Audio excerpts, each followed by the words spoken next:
আসসালামু আলাইকুম। গ্রামে এখন মোটামুটি ভালোই শীত পড়ে গিয়েছে।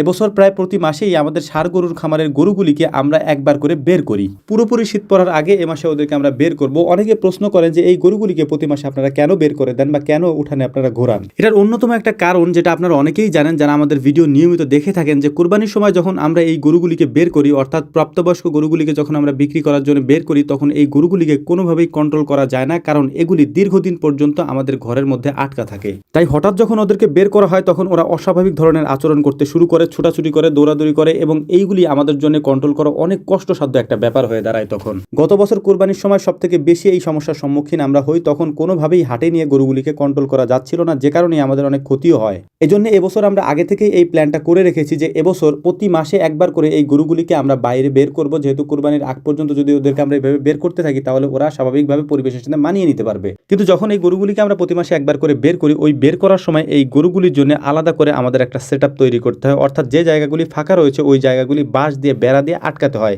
এর পাশাপাশি যে গেটগুলি আছে সমস্ত গেটগুলি আটকে দিতে হয়। তারপরেও যদিও ভেঙে চুরে অনেক ক্ষয়ক্ষতি আমাদের হয়, তারপরেও আলহামদুলিল্লাহ আস্তে আস্তে সেটা কমে আসতেছে। অনেকে বলতে পারেন গরুর নাক ফুরিয়ে দিলে এই সমস্যাগুলির সমাধান হয়ে যেতে পারে। এর পাশাপাশি যদি গরুকে নুক্তা পরানো হয় সেক্ষেত্রেও এই সমস্যার সমাধান হতে পারে, কিন্তু এই কাজগুলি আমরা করি না, কারণ আমার নিজের কাছে খারাপ লাগে। যদিও এটা করাটা বড় বড় খামারের ক্ষেত্রে প্রযোজ্য, কিন্তু আমাদের যেহেতু অল্প গরু, বিশেষ করে আমাদের এখান থেকে বাচ্চা উৎপাদন করা হয়, অর্থাৎ আমাদের এখানে যে ষাঁড় বাছুরগুলো হয় ওই বাছুরগুলোকেই আমরা আস্তে আস্তে বড় করি। এই জন্য দীর্ঘদিন পর্যন্ত আমাদের এই বাছুরগুলি গোয়ালের মধ্যে আটকা থাকে। এই কারণে মূলত আমাদের সমস্যাগুলি তৈরি হয়। তো যাই হোক, আলহামদুলিল্লাহ জায়গাটাকে সুন্দর করে আমরা পরিষ্কার করে নিয়েছি। যেহেতু এখানে কয়েকটা গাছ ছিল, এই গাছের ডালগুলি একেবারে উঠানটা জুড়ে গিয়েছিল, আমরা আস্তে আস্তে পরিষ্কার করতেছি এবং আগামী কয়েকদিনের মধ্যে বিশেষ করে আমরা এই জায়গাটাকে সুন্দর আগের যেরকম ছিল ওরকম বানিয়ে ফেলার চেষ্টা করব। কারণ আমাদের খামারের এই ভেতর সাইডটা আমরা আগে অনেক সুন্দর করে গুছিয়ে রাখতাম, কিন্তু এখন কাজের চাপের কারণে আমরা সেটা করতে পারতেছি না, যেটা আমার নিজের কাছেও খারাপ লাগে, কারণ এটাই মূলত আমার একটা শান্তির জায়গা। এখান থেকেই আমি শুরু করেছিলাম। গরুগুলোকে বের করার পর দেখতেই পাচ্ছেন ওরা কিভাবে দৌড়াদৌড়ি করছিল। এই গরুগুলির মধ্যে সবগুলি গরু হচ্ছে ষাঁড় গরু। অনেকে বলতে পারেন যে তাহলে আপনাদের গাভী বা বকনার যে শেডটা আছে সেগুলি আপনারা খোলেন না কেন, অনেকে প্রশ্ন করেন, কিন্তু ভাই আসলে স্বাভাবিকভাবে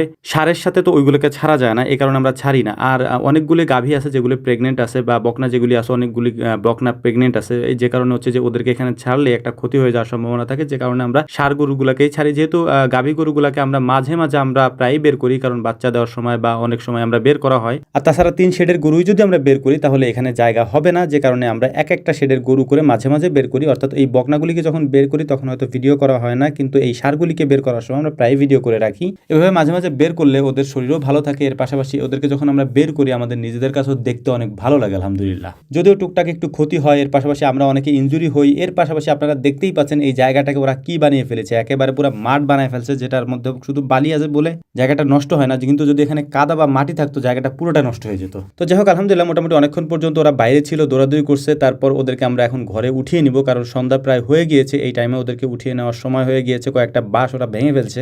এই বড় ষাঁড়টাকে নিয়ে সব থেকে বেশি সমস্যায় আমাদের পড়তে হবে বলে আমরা আশা করেছিলাম, কিন্তু ওকে আমরা বেশ কয়েকবার বের করার ফলে ও আস্তে আস্তে করে স্বাভাবিক হওয়া শুরু করেছে, এবং এখন যখন বাহিরে আসে তখন মানে প্রথম যখন বাহিরে আসছিল ওরকম আচরণটা এখন আর করে না। তো যাই হোক, আলহামদুলিল্লাহ আপনারা আমাদের জন্য দোয়া করবেন, আল্লাহ তাআলা যেন আমাদের এই খামারে বারাকা দান করেন। আসসালামু আলাইকুম ওয়া রাহমাতুল্লাহ।